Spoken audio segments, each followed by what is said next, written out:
네, 신년 기자회견 어떻게 보셨습니까? 대통령이 진정한 국가의 모습을 보여줬다. 자화자찬뿐이었다. 여야 반응은 엇갈렸습니다. 이번에 국회 취재하는 조성호 기자 나오십시오. 네, 국회입니다. 네, 각 당 반응 어떻게 나왔습니까? 네, 더불어민주당은 국가의 역할에 대한 대통령의 깊은 고민이 담긴 신년사라고 평가했습니다. 백혜련 대변인은 국민을 우선하고 국민과 함께하는 진정한 국가의 모습을 보여줬다며 집권 여당으로서 국정 운영에 차질이 없도록 최선을 다하겠다고 말했습니다. 이어 국회는 새로운 대한민국을 바라는 국민의 열망이 담긴 새로운 헌법을 만들어야 하며 약속대로 지방선거 동시투표를 반드시 지켜야 한다고 덧붙였습니다. 개헌 말고도 민생법안 처리와 선거제도 개편 등 숙제가 많다며 야당의 적극적인 협조도 요청했습니다.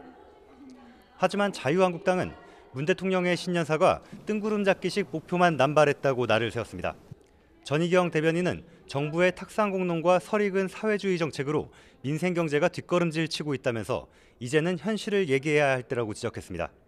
이어 자화자찬으로 가득한 신년사에서 문재인 정부의 민낯을 발견했다며 여전히 자신의 지지층만 바라보는 대통령의 신년사는 국민의 한숨만 불러일으킬 뿐이라고 덧붙였습니다.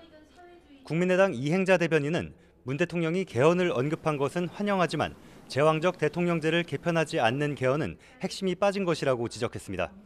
그러면서도 국민, 언론과 소통하려는 노력이 쇼가 아닌 진정한 변화로 이어져 성공한 정부가 되기 바란다는 덕담도 건넸습니다. 네, 남북 고위급 회담에 대해서는 오늘 각 당에서 어떤 목소리들 나왔습니까? 더불어민주당은 이번 회담 성과가 매우 크다고 평가했습니다. 추미애 대표는 특히 북한의 평창 동계올림픽 참가뿐 아니라 군사 당국 회담을 열기로 한 것을 큰 성과로 꼽았는데요. 그러면서 지금보다 더 차분하고 신중하게 남북 대화와 협력의 길을 열어 한반도 평화 시대를 만들겠다고 덧붙였습니다.